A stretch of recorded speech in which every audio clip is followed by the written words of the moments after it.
Hello student, इस video में मैं आपको बीएड के सेकंड सेमेस्टर के 11वें पेपर पठन एवं चिंतन का एक इम्पॉर्टेंट टॉपिक भूमिका निर्वाह यानी रोल प्लेइंग पढ़ाने जा रही हूँ।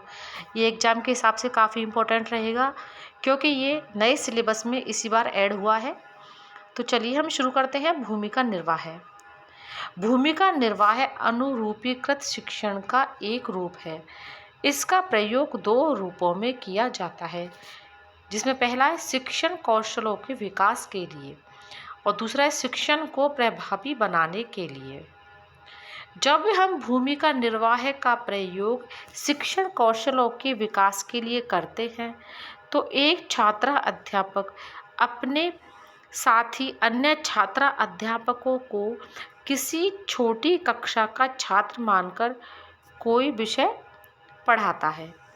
यहाँ पर एक छात्र अध्यापक की भूमिका निभाता है और अन्य साथी छात्र अध्यापक किसी छोटी कक्षा के छात्रों की भूमिका निभाते हैं और अध्यापक की भूमिका निभाने वाला छात्र अध्यापक पढ़ाता है तथा बाद में उसके शिक्षण की समीक्षा की जाती है।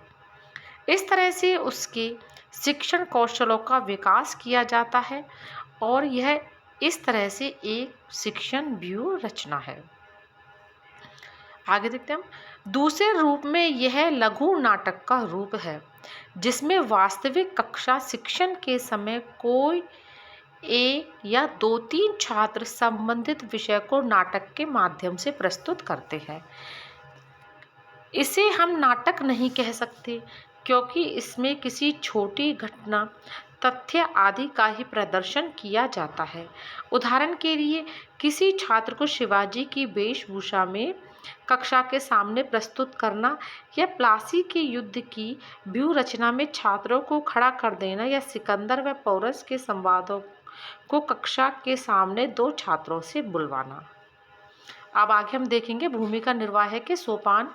भूमिका निर्वाह 5 सोपानों पर आधारित है। इन 5 सोपानों में पहला सोपान है कार्यक्रम की रूपरेखा बनाना, फिर दूसरा है पूर्व तैयारी करना, तीसरा है कक्षा की तैयारी, चौथा है प्रस्तुतिकरण, पांचवा है समीक्षा या मूल्यांकन। अब आगे देखते हैं हम भूमिका निर्वाह के क्या लाभ है। शिक्षण में भूमिका निर्वाह के निम्नलिखित लाभ हैं। इसमें पहला है शिक्षण की यह व्यूह रचना क्रिया प्रधान है, यानी स्वयं करके सीखने पर आधारित है। बच्चा खुद करेगा और खुद सीखेगा। दूसरा है यह एक नवाचार का रूप है जो शिक्षण को आकर्षक तथा सरस बनाता है। तीसरा है यह शिक्षण में नवीनता लाता है। चौथा है इसमें छात्रों को अधिक से अधिक तैयारी करने के अवसर मिलते हैं। पांचवा है यह शिक्षण वास्तविकता के निकट होता है। अब आगे हम देखेंगे सीमाएं या इनको दोष भी कह सकते हैं हम।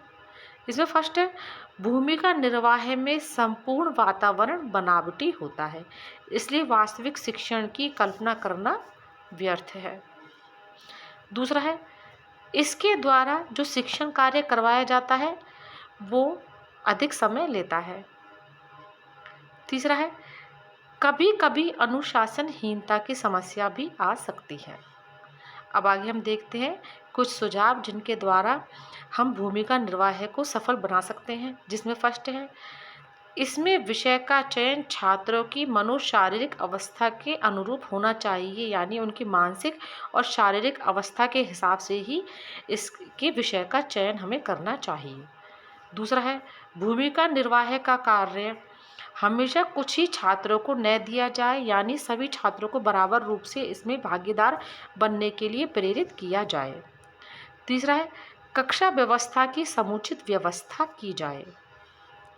चौथा है अनुशासन भंग न हो, इसकी ओर भी विशेष ध्यान दिया जाए।